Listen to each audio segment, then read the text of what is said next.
This podcast may contain adult themes. This podcast is for entertainment purposes only. The views and opinions in this podcast are expressly our own. When I get to the workplace, I like to fuck shit up.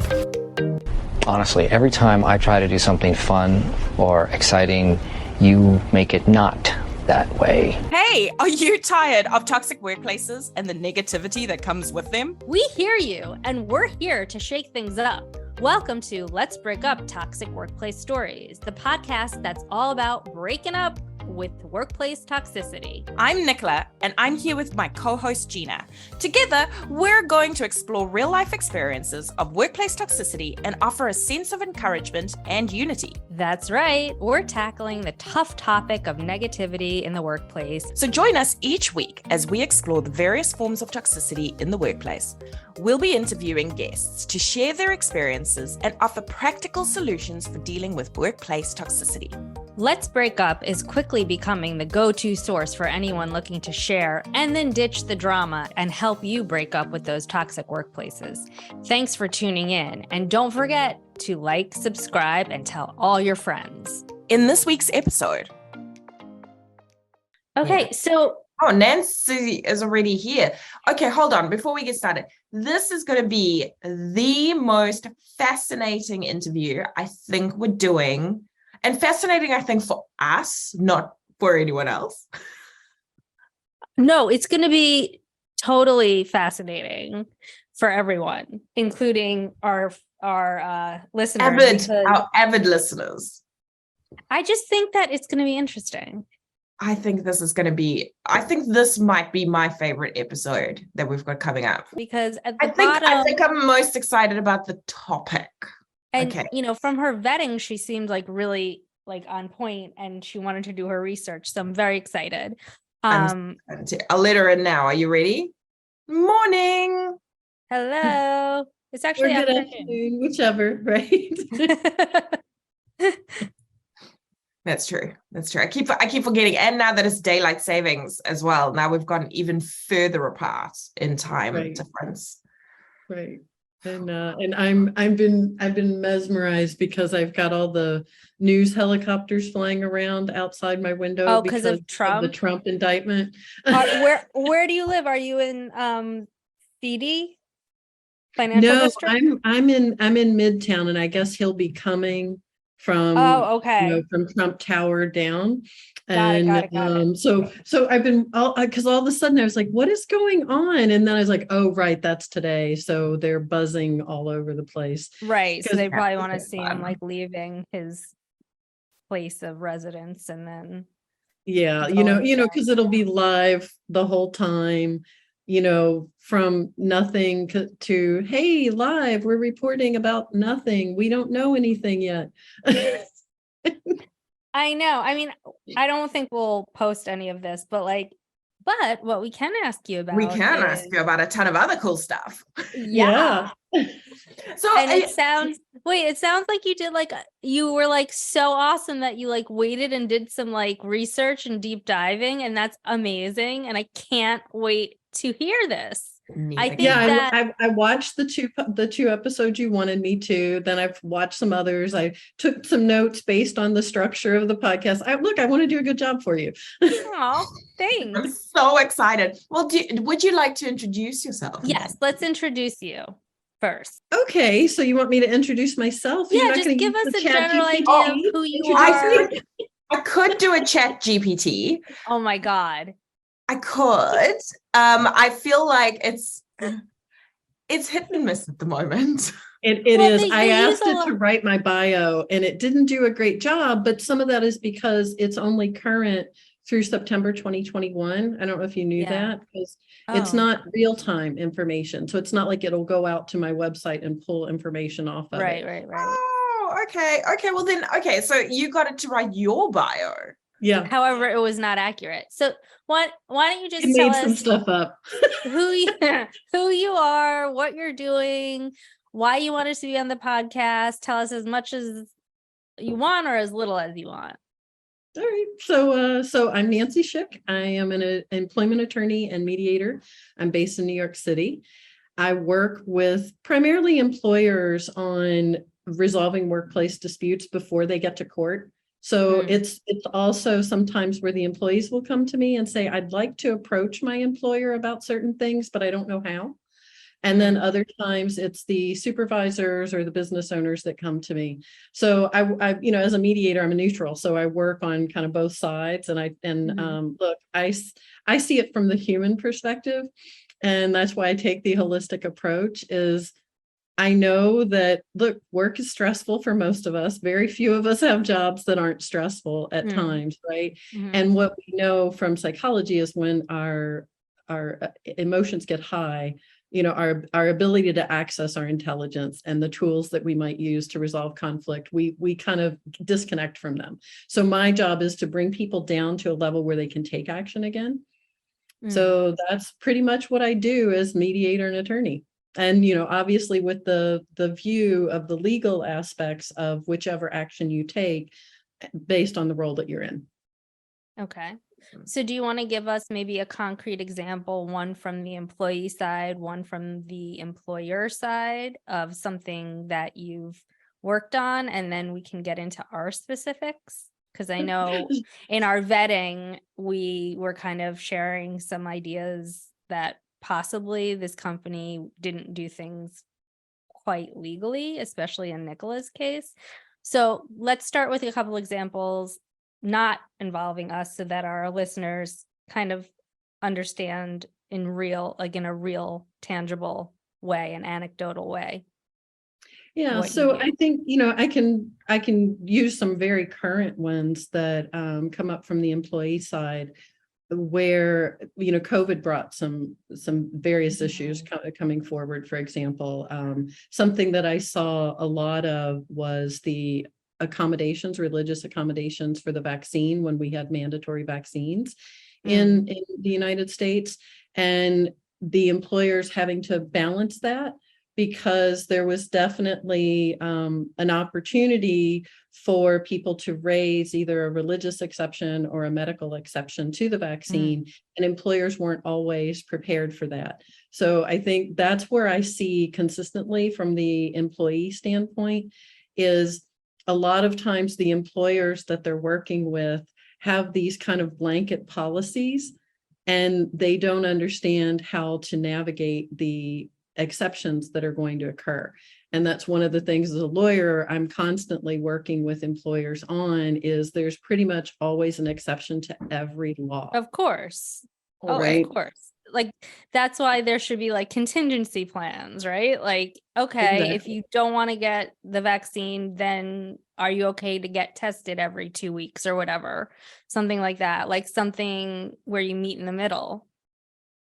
Exactly. And I think you all, I know a little bit about your story, and I think you all can see that the other thing that happens a lot of times is that employers stack employees with so much work that then anytime the exception comes up, the people that have to deal with the exception just want it over.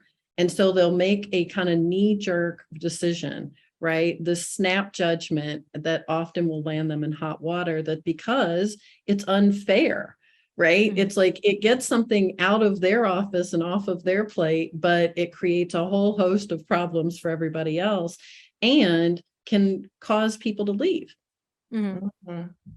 Absolutely. For sure.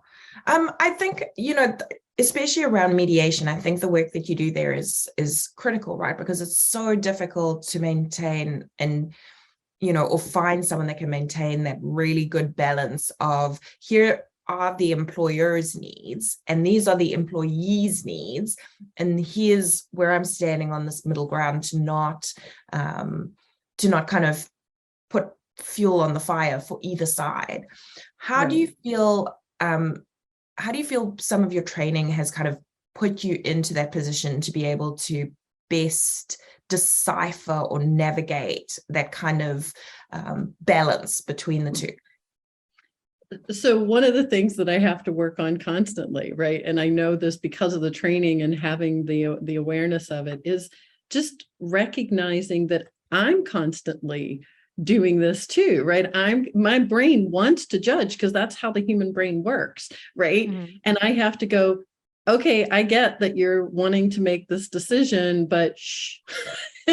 Right. And so I have a whole system that, I put in my book and that I use in my practice, that helps me do that so that I can kind of keep myself in check. And I think that's what I'm getting at, what I even mentioned with those, those snap decisions. It's about slowing people down. But I mean, we all know that. How many times have we been taught that since we were kids, like count to 10, right? But when you're upset, that's fine. But if you don't know what to do when you get to the number 10, okay, you're calmer. What's the point? Yeah. Right? You're calmer, but you still don't know what to do. So you might just take the wrong action in a calmer way. Right. Right. So I have the training that helps people like move to the next step. And so it's about looking, one of the favorite exercises that I give, that I get a lot of good feedback on, is when you're in conflict with somebody at work, one of the first things I'll have that people do is go and make a list of 10 things that you think that other person contributes to the workplace. Why were they hired? Right? What do you think their job is about? Why do you think they were hired to fill that job? If you were the one that hired them, why did you hire them? Right? Because we have this tendency to like demonize the other side when we're feeling upset about our circumstances. And then we forget that that's a human being on the other side. And just like we make mistakes and we want to be given a little leeway to correct them, we forget that the other person is human too. So I rehumanize that situation. And then we start talking about, okay, now that you remember that's a human being on the other side, let's look at what those objective goals were. What was it that you came together to create? And why aren't you moving in that direction? And then because when you start taking that emotion out of it, and you can focus then on a very objective problem, like that's why we have KPIs and we have various measurements, right? It's so that we can see progress. And I try to do that even within a conflict situation. But that makes sense though, right? You want to make sure that you're still kind of seeing eye to eye, and that, that outside of the mediation, you kind of get to a point where you can actually have a civil or working relationship. Obviously, normal. Right. In most situations, that's not happening. But in a beautiful world of unicorns and rainbows. And it's true. And you have to have one of the things that we tell people all the time is like, look, mediation is voluntary. And I have walked away from mediations before because it was clear that one of the parties was just adamant that they had to be right. Yeah, I was going to say, they had to win, they had to be controlled, right? Like more or less coming to a compromise where you're meeting in the middle, right? So it's like, if one party's already like dead set that they're not going to budge, there's not much a mediator can do. Right. Yeah. Right. Like if you've already decided that other person is an absolute demon with no redeeming qualities, and that there's no way that you're going to be able to find anything that you can do together in your work situation, like you've already kind of quit, right? Yeah.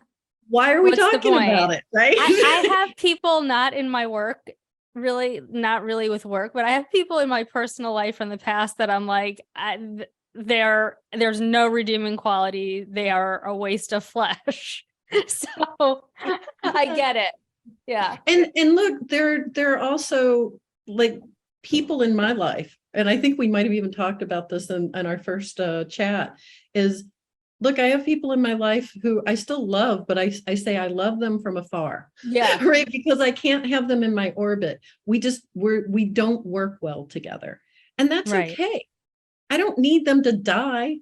Right. I just don't need to have them too close to me and in my day-to-day because they just want my life. Yeah. That's agreed. That's so true. Totally.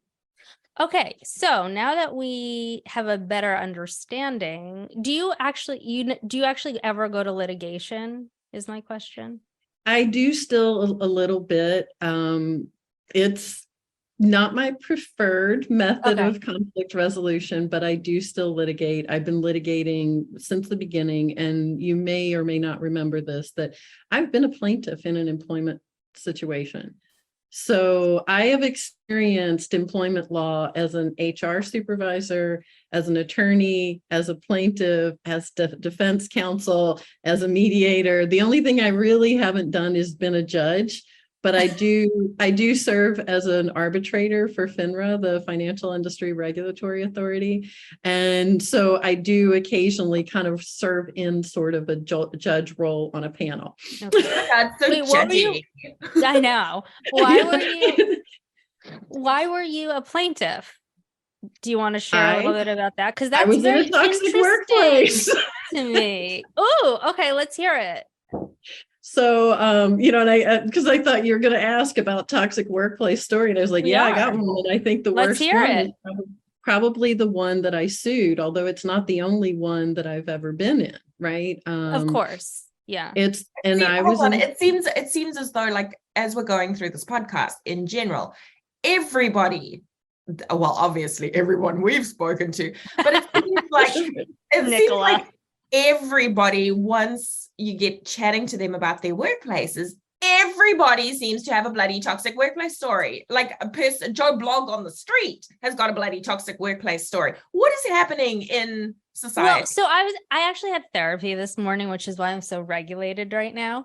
And we were talking about how quickly our podcast has kind of like started doing stuff like we thought it wasn't going to do. And I was like, I thought everyone talked about like their bad workplace experiences. And my therapist was like, they might like internally, like maybe to their friends and family, but they don't label it toxic and they don't ever bring it up at the workplace for fear of retaliation. Right. And she was like, you might be able to get away with it if you're like a big money maker or like C-suite where you're identifying a problem. But mostly like the people who are workers among workers, which are the majority of us, it's like a touchy topic. Do you bring it up? Do you leave? And there's all those things that go with it. So tell us what happened with your toxic workplace. Yeah. So I also want to like piggyback on what you were just talking about. Look, one of the reasons I can talk so freely about this now, I mean, one, it's public record in the state where I filed it, right? So that's one thing. So you could go look it up, right? Oh. But it's not like I openly talked about it when I was still working for other people. Sure. Part of the reason I can do it now is I work for myself and I work in this space. So I completely get what you're talking about is people are afraid of, there's still a stigma. As much as we'd like to think that you can assert your rights at one employer and it not carry forward in another, right? Like they might look you up, right? Just like they're going to look at your social media profiles and you might not know why they didn't call you for an interview, but it might be that they found out, for example, for me, that I had been a plaintiff in an employment law lawsuit, right? So were you the single plaintiff or were there other people? I was working for a small employer in a, I guess I may as well be as relatively public. I'm careful because, in one way it's been a long time ago. It was in the 90s. I was working in the sport industry and I was working in basically a C-suite, but in a tiny, team. Right. And with multiple owners, and let's just say I left a really good job, even though the sport industry has its share, as still to this day, many years later, we're still hearing a lot about sexual harassment, sex discrimination, racism, et cetera, in that industry in particular. And I had come out of HR. So I was a little bit, I'd worked at United Parcel Service in human resources. So I got amazing training. And then I was getting my degree in sport. So I said I should go work in it. Took a job with this team and it turned out to be, my dream job turned out a little bit like a nightmare for me. And in retrospect, I can also, the mediator in me can see where I contributed because I didn't know how to handle things, which I know we're going to get to, right? It's like, what are some of the tips? And so I can see where I had some expectations that, for example, that, we don't have sex discrimination and sexual harassment in the workplace. Right, like that's what you thought. Young. But in the 90s, I mean, I was in corporate America in the early 2000s, which is not far off, and it was still somewhat acceptable. I was sexually harassed by my boss at a small company, and it was somewhat culturally acceptable. I found it unacceptable. Other women found it unacceptable, but you know, in the cultural, in the zeitgeist, it was still somewhat acceptable, which is like, now that I think about it, right? Because we've come so far, but yeah. Anyway, so you expected them to treat you like just a human, like a smart human who could do the job, and then they were like, do the curtains match for the boys? Tits out for the boys. Do curtains wait? Does the rug match the drapes, or the what is it? Curtains match something like that. Yeah, I don't think it was quite that, but yeah, it was. You know, it was but then they'll be like, your boobs look really perky today, or how do you stay so thin, or something. Ass. Yeah. Yeah, or something. Oops, I got that. Or, you know, really what it was more subtle in this environment, I think. Yeah, makes sense. And, you know, because I did have a high level position, what I observed more on the sexual harassment was, you know, it was the subtle putting their arms around you, you know, coming behind you to look over your shoulder for the, you know, to see what you're working on the computer, you know, or like guiding you through the door, like on the small of your back. And having, you know, so for me, if you're coming up close and looking over my shoulder on my screen, for me personally, that's worse for me than if you were to give my boob a squeeze. You might be right. Like it freaks me out so bad. If you're like, I can't. And like actually just even thinking about it makes me because like, it's like mental. It's so like Intimate. Predatory kind of, right? Because it's like, and you're trapped you're trapped. Yeah, like they're over you. You can't really do too much about it. Grab a boob, it's fine. Over the shoulder, not great. Don't grab a boob either. The lawyer is don't don't touch someone in the workplace unless it's like a mutual hug. But you bring up genders. And I'm glad you kind of hit on this, Nicola, because you know, one of the other things is we forget that sexual harassment is and even sexual assault is more about control. Mm-hmm. And so what you're talking about is also like, yeah, somebody's joking around, they maybe touch you in a way that's playful, is a completely different experience than if they're hovering or, you know, somehow taking up your space. And if they're larger than you, right, you do feel that dominance in your space. It's predatory. It is. And that was another thing, like, you know, things that I still even say to the bar associations that, you know we have issues, for example, with alcoholism in the profession, and yet we still have a lot of meetings with open bars. And that was the experience I even had at this particular team is, you know, obviously you're trying to get people to come. I get it. We have our conferences, but look, you got a lot of people that maybe don't manage their alcohol consumption well, and you're putting them all in a space that's very, to coin a phrase that gets thrown around all the time, the toxic masculinity kind of environment of sport. I saw that that's what I was in, but I still was naive enough to think that I could make a difference there. Right.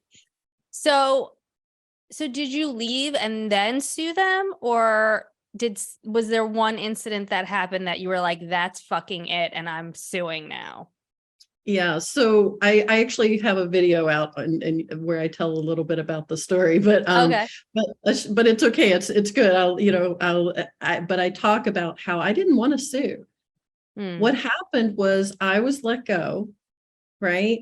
And then when I went to get my back wages, you know, my commissions and things that they owed me, I just wanted enough money because, I didn't expect severance or anything like that. I just wanted enough money because I'd moved halfway across the country, right? Uprooted my life, left good jobs, left my family, and was living in this small town in Texas. And I just wanted enough to get me to my next. Why do all toxic workplaces start in Texas? What the hell? Yes, that's ours was Texas. So I mean, oh, that's right. Yeah. So it's like, what the fuck? What the just Texas? What are they drinking? Why? What Kool-Aid? Isn't Waco in Texas as well? Yes.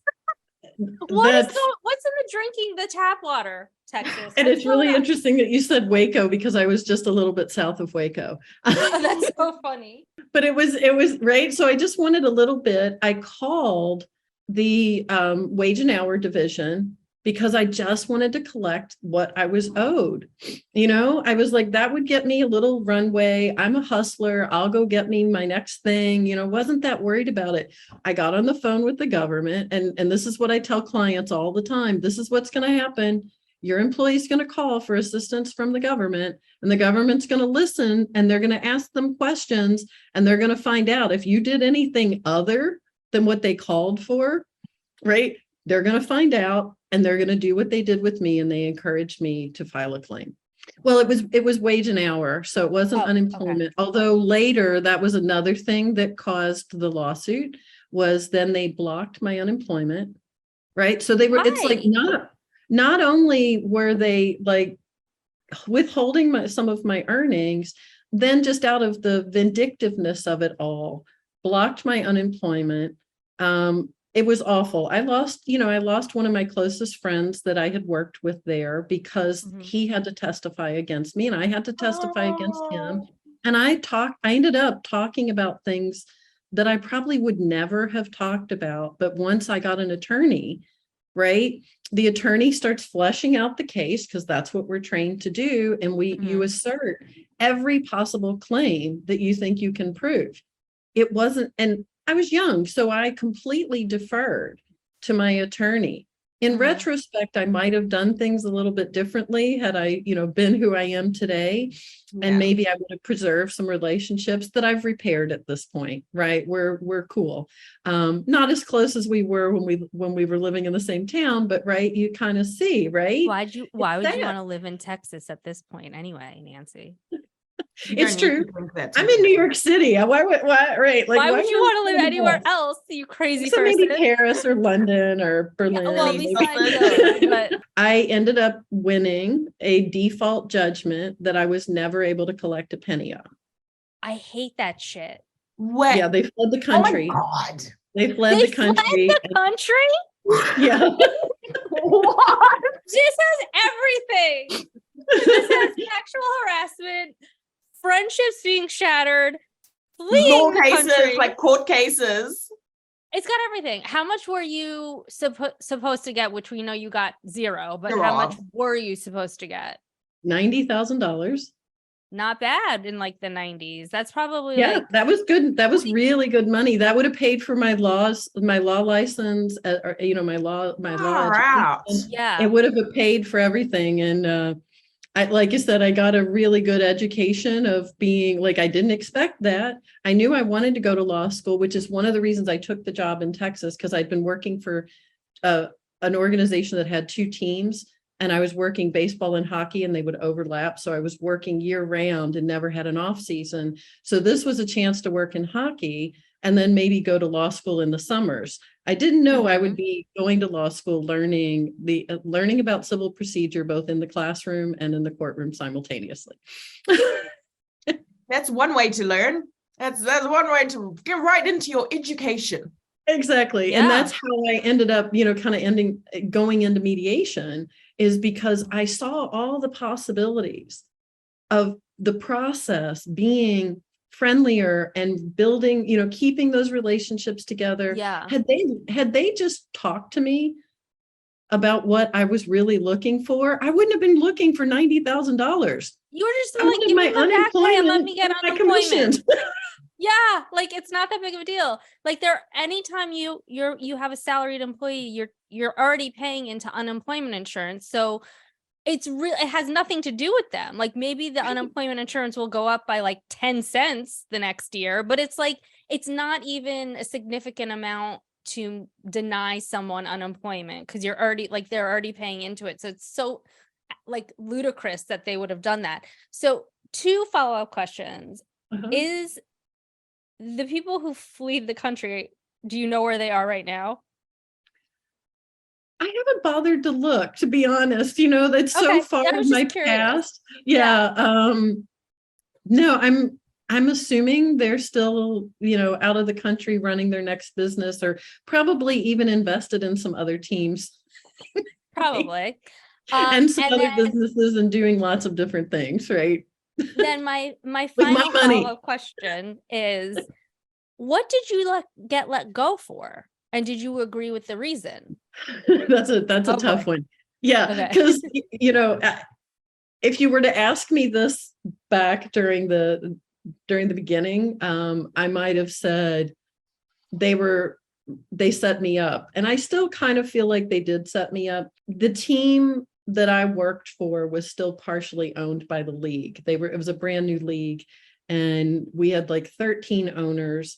And some of them were trying to remove one of the other ones from the day-to-day control. So they asked me to help them basically with the vote, so I was going around talking. So they lobbied you to vote to move him out. Okay. Yeah. And then when I did what they told me to do, being that they were owners and therefore my bosses, but not all of them, right? So basically when I did what they told me to do, they fired me. Do you think that was to appease some other owners? Like, yeah, what I later found out was that, the league didn't want to continue owning, of course, when we hit our first game, right? The plan was to hold it until they found somebody to buy out their shares, but they wanted to get the league moving. And the owner, from what I understand, I don't know, this is again, kind of secondhand information, but the new owners that were coming in had a son who wanted my job. So awkward, right? Because I kept asking from like the day 2 or so of when I arrived, like, where's my employment contract that you all promised me? And they kept delaying and delaying and delaying. But, even then, before I went to law school, I knew that there's still something called a spoken contract, even if it's not memorialized in writing. So I kept going, like, it's going to be better for us to have it in writing, but it wasn't fatal to my claims for the agreement being breached. So that was the other part of it, is it was that's how cases go, is it starts with maybe wage and hour, and then it becomes breach of contract, also sexual harassment, sex discrimination, etc. And you basically put everything in as multiple causes of actions in the same lawsuit. And that's what started to roll out. So as you piece things together, you start to realize that there was a lot more going on than you knew, as I'm sure you all experienced. Now that we know more about you, can you tell us your thoughts on what we discussed in our first few episodes? So yeah, where do you want to start in particular? You tell us. You tell us. I feel like, yeah. I feel like I have lots of notes. So start from the top. Let's start from the top. What have you got? So, I look at kind of where you all started. The first thing that was a red flag for me, I'll be honest, was when you have these people that kind of start as contractors and then move into an employment setting, right? Like basically doing the exact same job. That's always a red flag for me, right? That tells me that this is a workplace, at least in New York State, that's a workplace that isn't really clear on what those boundaries are of, how to properly classify someone, because it's not about just flipping a switch, right, and putting a different label on it, right? It's like there are very specific legal criteria that determine who's an employee versus an independent contractor. So that was one of the first things that I said, ooh, That's interesting. But I also understand that your employer had been based in Texas, and I don't want to accuse anyone of anything because I don't know Texas law. When I was there, it was many, many years ago, right? And lots of things have changed. And I also know that New York is more employer friendly than a lot of other states, especially Texas. Is that New York and California, I think? Are they very employer friendly? Yeah. Yeah.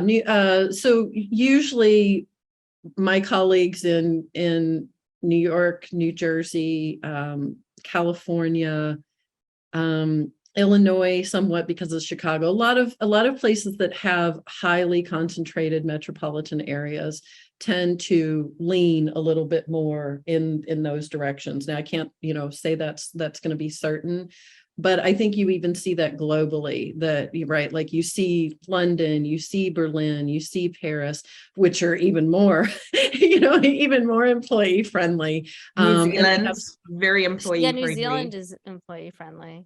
If you're creating exceptions for the wrong reasons, like cronyism or money, right, and only making it on those decisions, then you're going to end up with people who feel justified in breaking the rules. Right. And I think that's what we see is, so even though we have strong employee protections, especially in New York and New York City, you also have a lot of people working here who are undocumented, who don't know their rights, who are afraid to assert their rights because they are undocumented. So they are frequently abused by employers. That's horrible. It's horrible. It's just, like I said, I see the humanity of all of this. And yet I also see the middle managers who want to do the right thing, but they also need to keep their jobs, right? So that's why they're middle, right? Then they're feeling pressure from both directions. And so that's what I try to work with people on is let's find some solutions to balance all of those interests, because you're always going to have competing interests.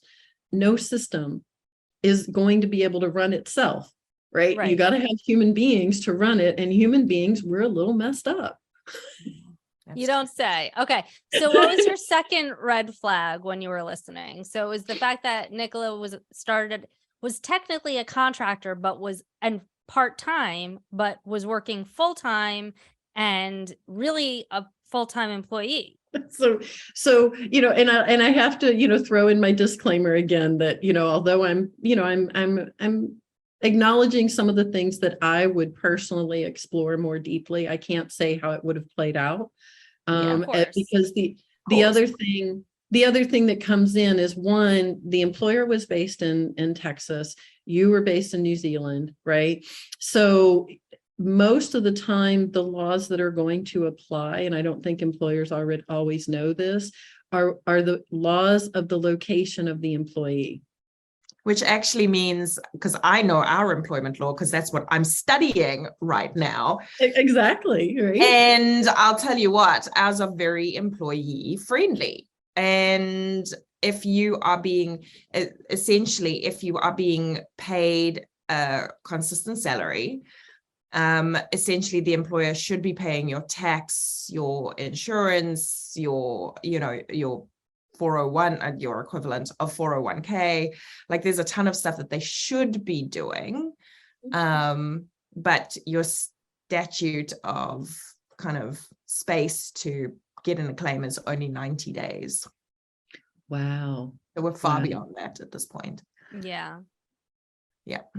And so that's definitely, something that you're hitting on, that I work with a lot of employers on that after they've gotten hit with a penalty because they didn't realize that person who's sitting in New York, even though you are based in even another country, if your employee is here in New York, that employee is protected by New York law. Yeah. Right. And if they're in New York City, they also have the protection of New York City law. Right. And so a lot of employers don't know that. And they set up and they expand. And then we saw that during the pandemic, people moved around. Yeah. Right. So, now your employees who might have been in New York City said, whoa, it's too expensive to live here. I'm going to go live, closer to my parents in Ohio. And now your employee is governed by Ohio law, right? So that's one of the things I saw that I would have been exploring more. I would have also looked at, just some of the other things about the way that your discharge was handled. Look,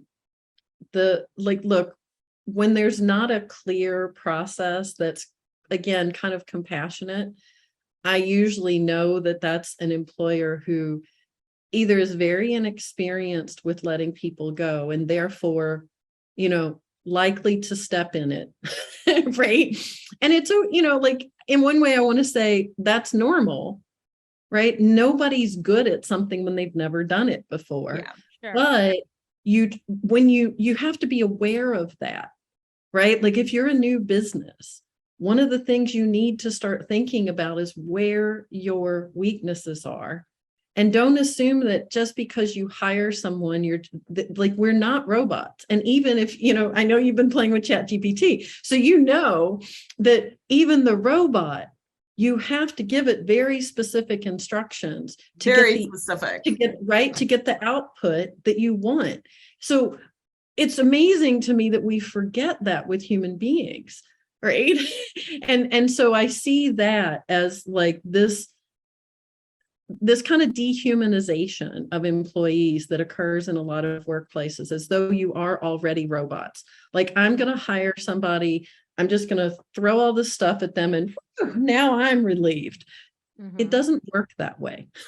I like to think about employment as a partnership toward mutually compatible goals, right?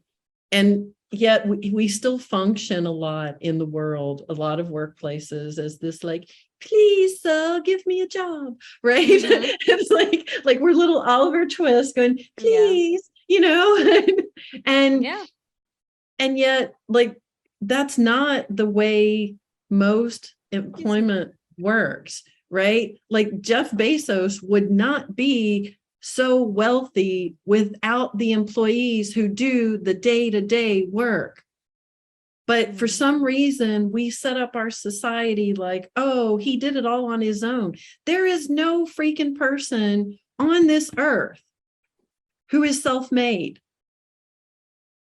It's ridiculous, right? So I really work with employers on that, of like, you got to start looking at employees as part of the whole, with respect. And I think we're moving in that direction. And I'm actually doing another podcast later in the month talking about AI and how it's going to change that and make people better managers. I feel like it's going to be a fun chat.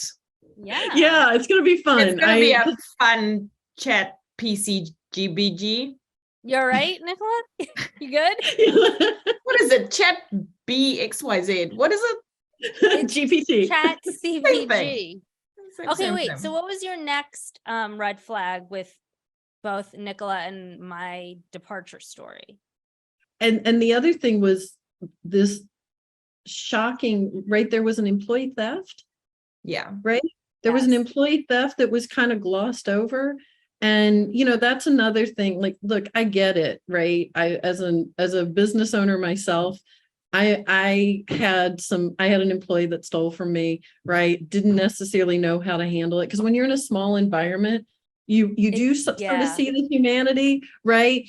And there's kind of this shock that comes with it too. Like you can't imagine that somebody that that intimately would steal from you, right? And I've worked with employer clients that have had this situation too, but it was this like weird focus on that and kind of the inability to overcome that for the purpose of the business, right? That's why I said I work with people on trying to extract the emotion so that they can look objectively on what should happen in that situation. You can't, like, as a business owner, not just for your business, you have to be able to assert yourself to protect the business. But when you gloss over those kinds of things, what message does that send to the rest of your workforce about their value and what you expect from them? And it's that inconsistency. I think that was one of the because things that I why kept was seeing. Nicola and myself fired when the girl who stole is most likely still there? Yeah. So Yeah. like, where's the logic in any of that? Yeah, this also, the CEO on the pedestal that you mentioned, what responsibility do you have to the people who are following you? Right? You have to up your game to be worthy of that kind of leadership. Otherwise, you have the potential to lead people down dark places. I think the biggest difference, and I don't know, Nicola, if you would agree with me, is that you and I are inherently self-reflective and we'll call ourselves out on our bullshit. Like, I'll be like, no, I absolutely overreacted. I absolutely said the wrong thing, like apologize for it, say, no, I was wrong. Like, I have no problem admitting it. Whereas the leader that we're all referring to had no ounce of self-reflective ability, nothing. There was no ability to look inward and say, like, maybe I can do something different. Maybe I can do something better. Maybe, like we just did this whole follow-up thing with somebody, and they were like, it doesn't seem like the owner, CEO, and COO took any accountability for anything. And that's it. They just would always point the finger. They would attempt to be like, oh no, that was my fault, but really then they would go around and talk to the person who they really thought it was their fault. So I think that's a big thing that changes, that like would differentiate someone like myself from someone like our previous boss. Yeah. And that's a really good point too, is I like that you're hitting on this balance with both consistency, right? Because in order to build trust in someone who's leading us, we need to see some consistency in their behavior, right? But in another way, we want to leave them room to grow, right? And become better. So you have to have that self-reflection as well. And so one of the best ways to create consistency is by exhibiting self-reflection, like not being self-absorbed about it, right? And becoming it's always about that, but being able to look more objectively at a situation and say, what happened, right? And then, okay, here's how we're going to fix it going forward. Here's my contribution, right? It's what I call that complete apology of not just I'm sorry, but I'm sorry for blank, or I acknowledge that this, I did this. And it caused this result. And here's how we're going to make sure we don't end up with that result again. And here's how I'm going to do it, right? This is my contribution and I'm going to own this part of it. And what we see is a lot of people just, look at how many people go publicly after they've been outed on social media or whatever, and they come forward. Oh my God, my sorry bun, guys. Yeah. Yeah. Right. I'm so sorry. Right. And then you're like, do you know for what? Right. Like, what are you sorry for? The young man who assaulted me said, I'm sorry. But I was like, for what? Were you sorry you assaulted me, or are you sorry you got caught? Right. Right. And you don't know. And you don't, right? Unless it's qualified by all those things. And then the behavior consistently showing that you mean a change. And so there were some of those things that it sounded like you weren't seeing. And we were not.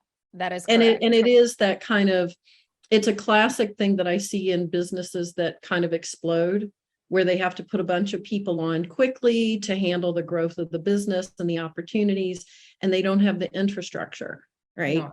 And so which I think is the most frustrating thing for me in this whole instance is I tried to put the infrastructure in. And nobody listened to you. Nobody did. Nobody was interested, because I was like, this is going to happen eventually.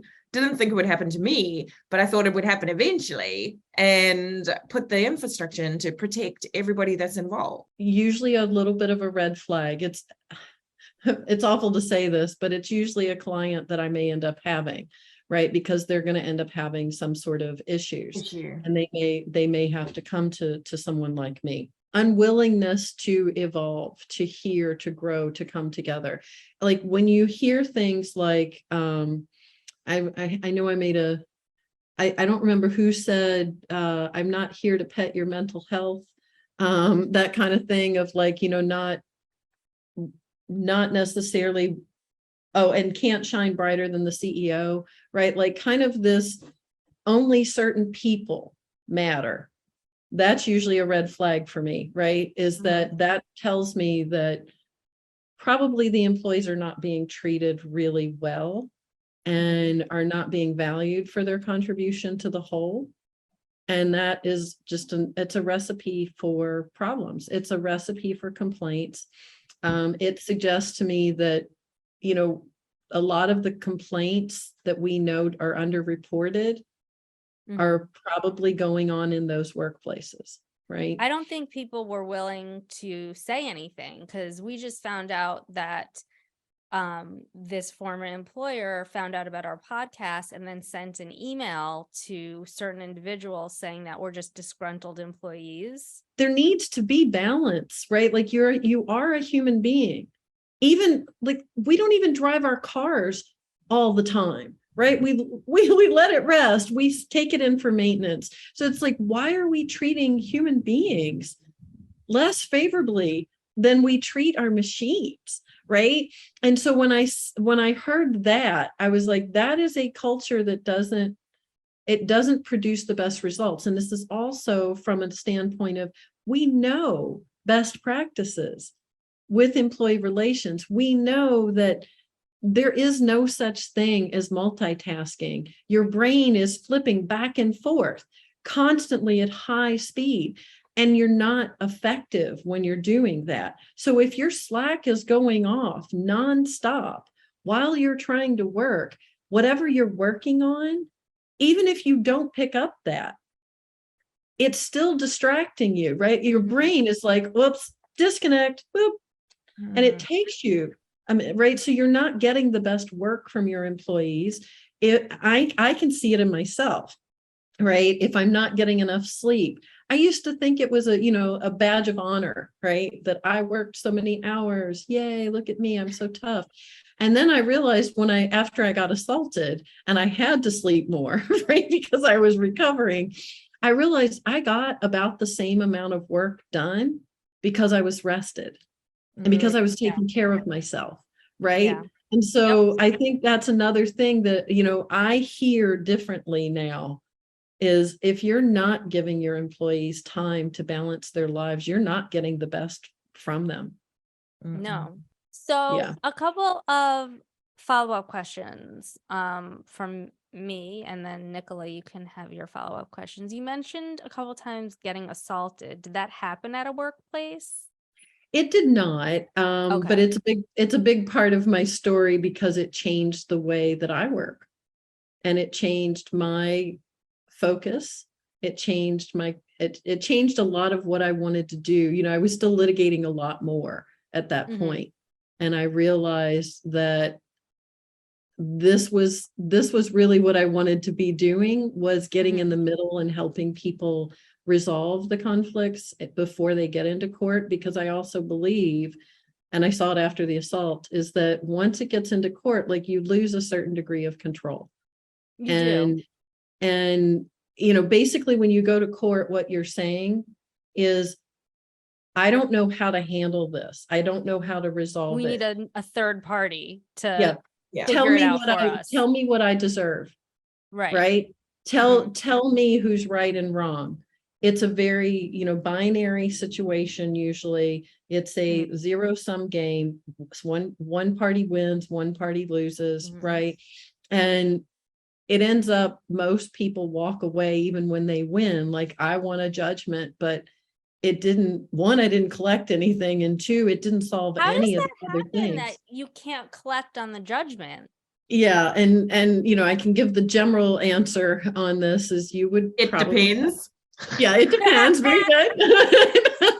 but generally, it's you would have to seek a judgment that would seize their assets, right? You would have to go through the collections process. And again, it's going to vary from state to state, from, country to country. Yeah. Okay. So what are your follow-up questions, if you have any, Nicola?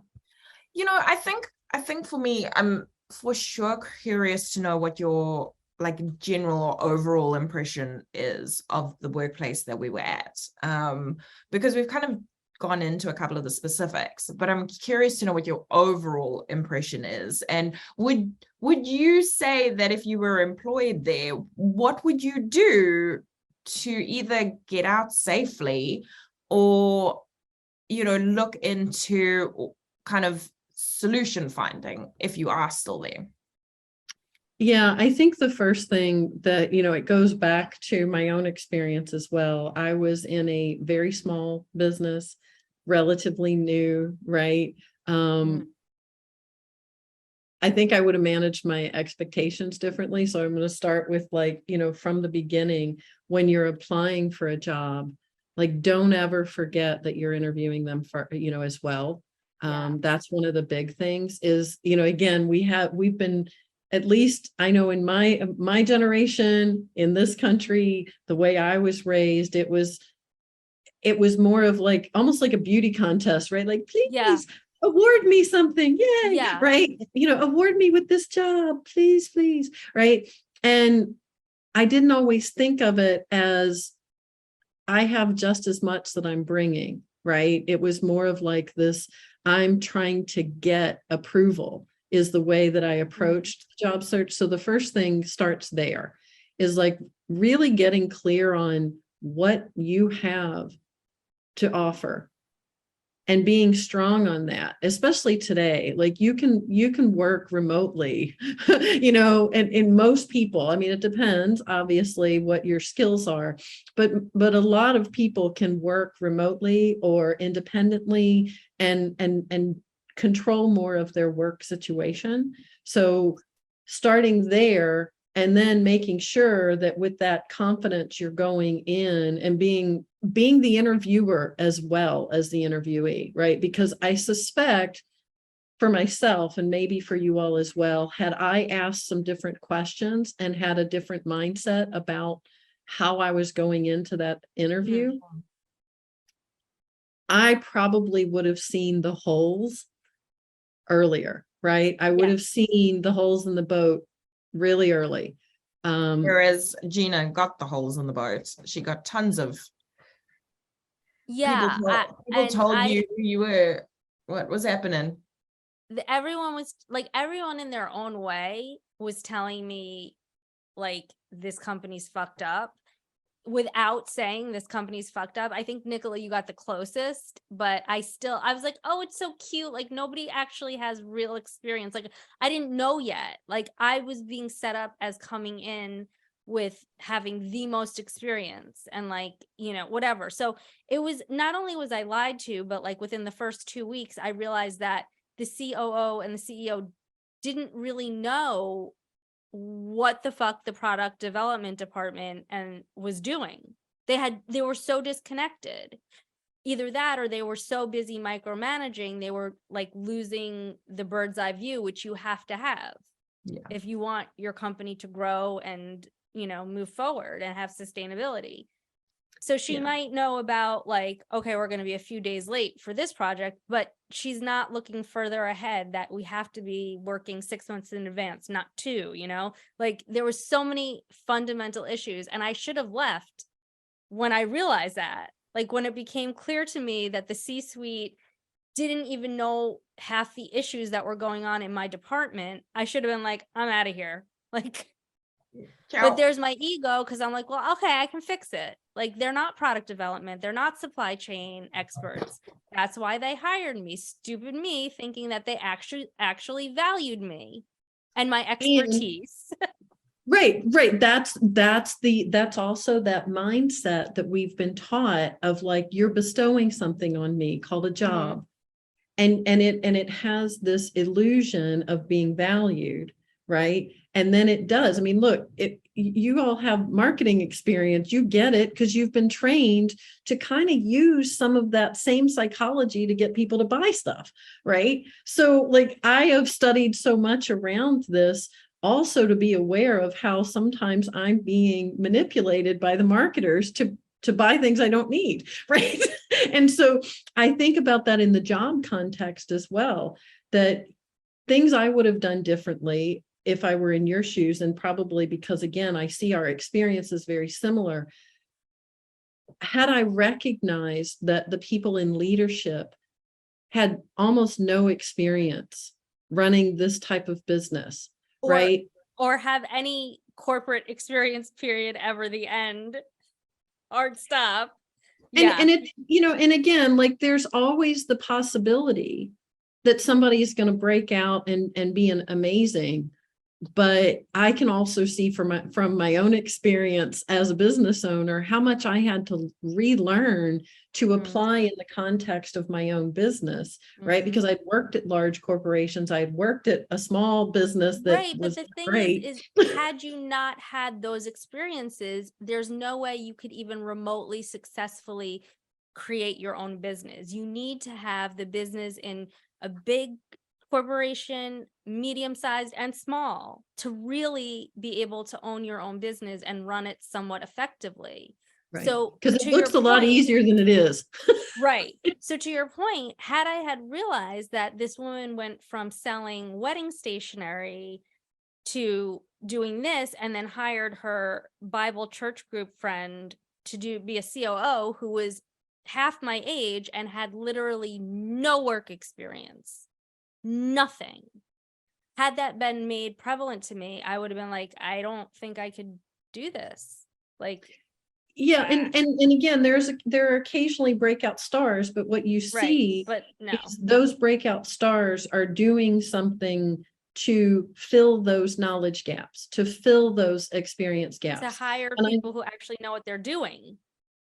Right, but you still, even to be able to supervise someone else, you have to have enough of an understanding of what they do so that you know how to recognize how to align it with the bigger picture, right? When you're in the C-suite, that's your job. So like, look, you know, as a little sidetrack there is I've been a little harsh with some of the corporations that have been laying people off. And then the C-suite never takes any kind of pay cut or any kind of hit, because look, if you're laying people off, I get that there was a pandemic and there are circumstances you can't always see, but it's a failure of management if you're having to lay off tens of thousands of people. So, you know, you have to do some self-reflection there, and you have to fill those knowledge gaps, right? Like, no one saves me but myself, right? I know this as a business owner. So, you know, you got to get in there. And I think it's a lot of that I recognize in your story that sounds a lot like mine many years ago. And again, it doesn't mean people can't learn, but you have to see that consistency. You have to see them. And you have to be willing to learn and be willing to self-reflect. And there was zero willingness. It was revenue. Right. Like it's just going to come magically. Right. And I think that's another thing that a lot of businesses have done because of technology. It is relatively easy to set up a business, and it has been. Like, you want to file for an LLC, super easy to do. Boop, boop, boop, do it online, right? Voila, you have this LLC. But that doesn't mean you're going to still have an operating business. You just have a piece of paper that says you have one, but it may not be profitable, which means you don't really have anything, right? So I think that's the other part of it, is that again, it looks easier than it is. And I even saw that in the business where I went to work, is I can see it more objectively, that I had my own gaps. And quite frankly, if they had known what they were doing, maybe they wouldn't have hired me. Right.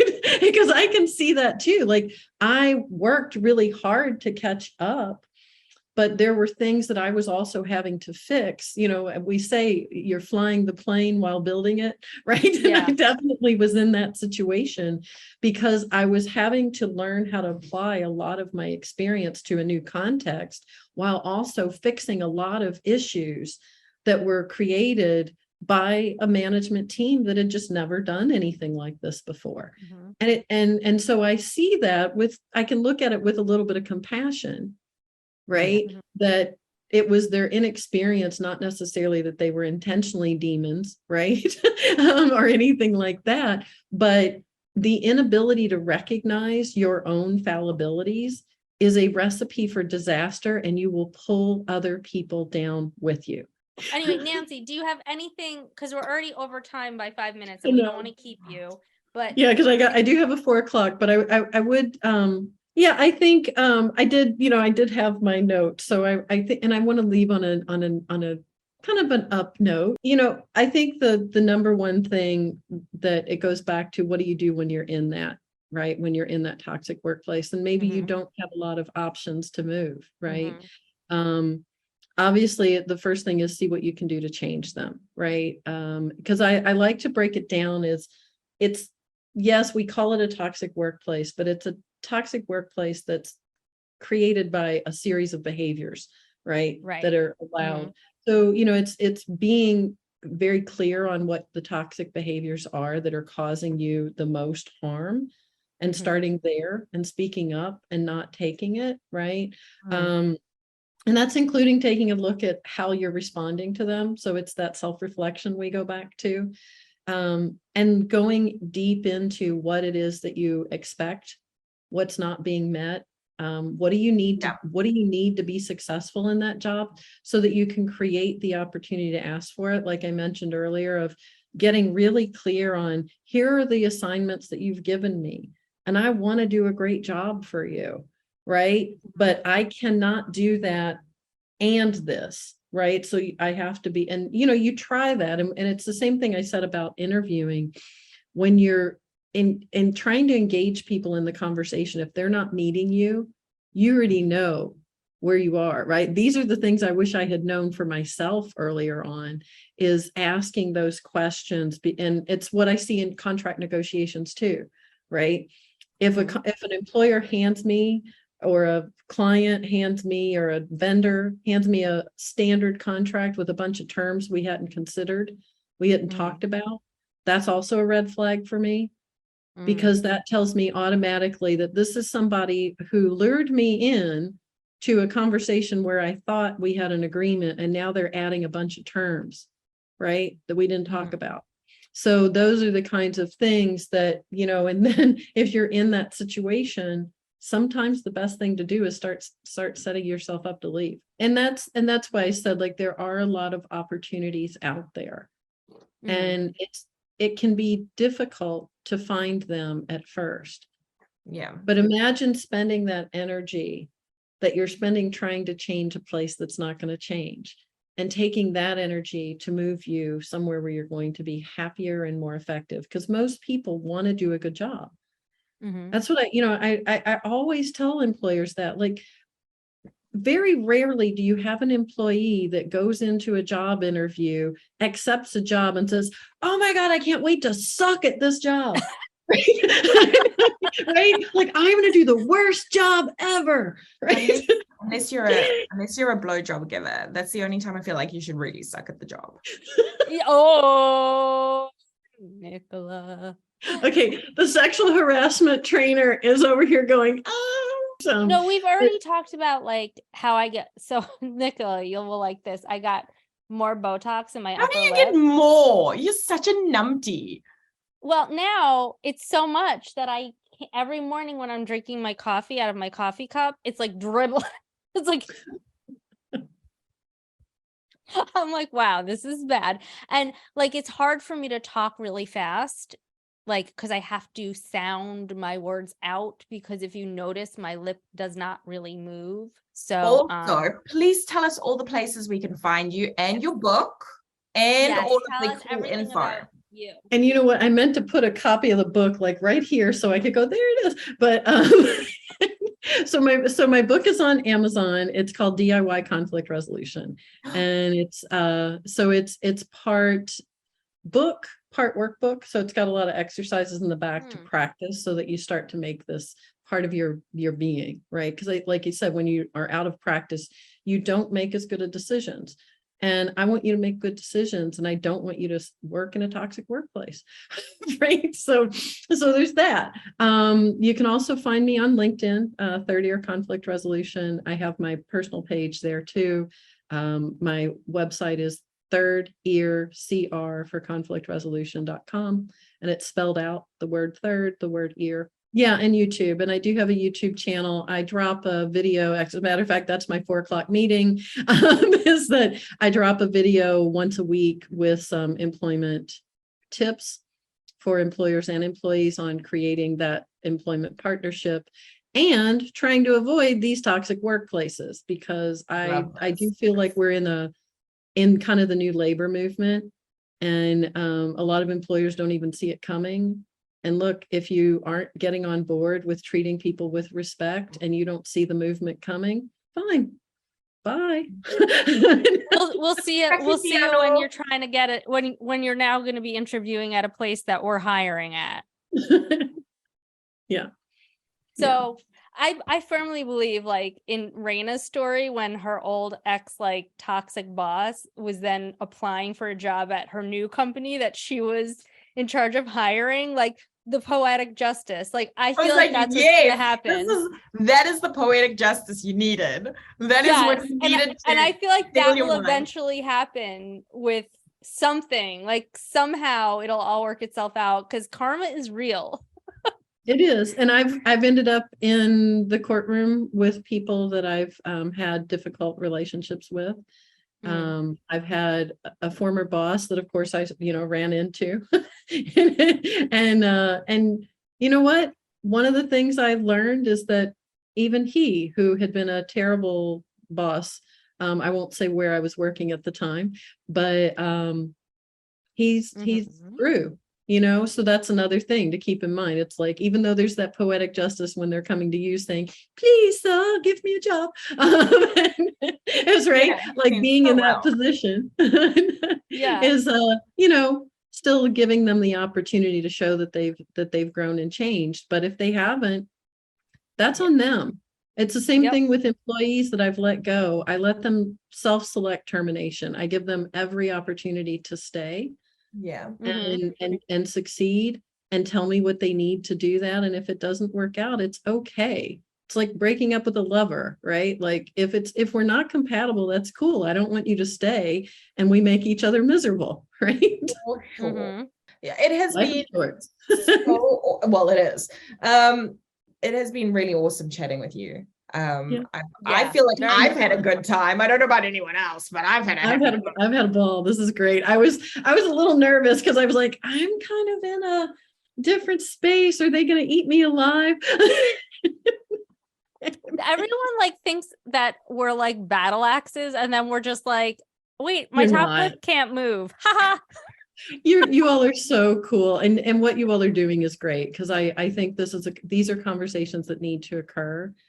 And people need to know that they're not alone and figure that's out why we started this. Yeah. Not because we were disgruntled employees, but because we were like, how do these two highly educated, highly experienced people end up like this? End up in where we were. Like this in it, and we've said it before, and I'll say it again. It could have been anywhere. It could have been UPS. It could have been IBM. We just happened to meet at this particular workplace. It didn't matter. We would, and it's not even about the workplace. It's that the people who comprise the workplace are not willing to self-reflect. And I think that that's sort of where we wanted to highlight things as well. It's like, could this have been done differently on both ends? And the answer is most always yes. Of course. Yeah. Of course. So I'm no longer disgruntled. Yeah, that's the other thing that I saw. We're gruntled now, whatever that means. But I saw the same thing, is like, it was an opening for me to move to something more compatible. And that's why I go back to that compatibility and why I talk so much about interviewing the employer also when you're in just there. as much as they're interviewing you. Yeah. The problem is I think for people who, we're probably all in the same generation, more or less, like maybe a few years difference with you and Nicola, but you and I are definitely in the same generation. And we were taught, like, you're competing with other smart people to get this job instead of you're going to get this job because you're good at what you do and you're a smart person. So therefore you have a lot of opportunities. And that might not always be true. Like, I think and also the further you get along in your career, the harder it is to find a job because your demands become bigger. Like, I demand a pretty large salary at this point. I am at an executive level. So I get it, but the right thing will eventually come along. And people are often willing to sacrifice a little on income.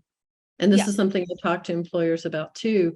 If they're going to be in a culture that allows them to be creative and grow and contribute. And I think that's something we're seeing. Psychological safety, which was not existent in our place of work where Nicola and then when I was in HR and I would talk to my mom about some of the stuff I was dealing with, and she was like, that was nothing. Right. So it's like, hopefully it keeps getting better. I know, like my mom too, she's 84 now, but there's stories even with my dad, who he's since passed, but he did work for IBM, and some of the stories he would tell me, I'd be like, whoa, that's crazy, Yeah. So we're making progress, but we have a long way to go. And I think you guys are doing a great job of fleshing some of this out and giving people a space. Like that's what I saw too, is like, we basically workshopped things a little bit, right? And that's what has to occur. We need spaces to talk about things, work through them, get strategies, and empower each other. And I think that's what you all are doing. And I really admire you for doing it. Yay. That's what we're trying to do. So yay. I think if Fancy Nancy the lawyer thinks that we're doing a good job, then we're doing a good job. I'm so not fancy. I am going to turn that into a social media post, Fancy Nancy. Yes, you have to now. Make sure you spell it with the E so you don't get sued by the people that have the book. Wait, there's a children's book. There's a children's book. Yeah. Okay. Yes, you're right. Didn't someone famous write it? I think Probably. It was like Jimmy Fallon or something. Oh, really? So I'm going to bounce, ladies. I have so loved being with you, but I'm going to go record my video now. Go ahead. Okay. Thanks so much for your time. Bye. See you later. Bye. Okay. Thank you for joining us today. If you would like to share your story, we would love to hear from you. Also, leaving a review helps us create more content because it shows us there's an interest in this topic. For those of our listeners who do better with reading, we have closed caption available on YouTube. See you next week, same time and same place.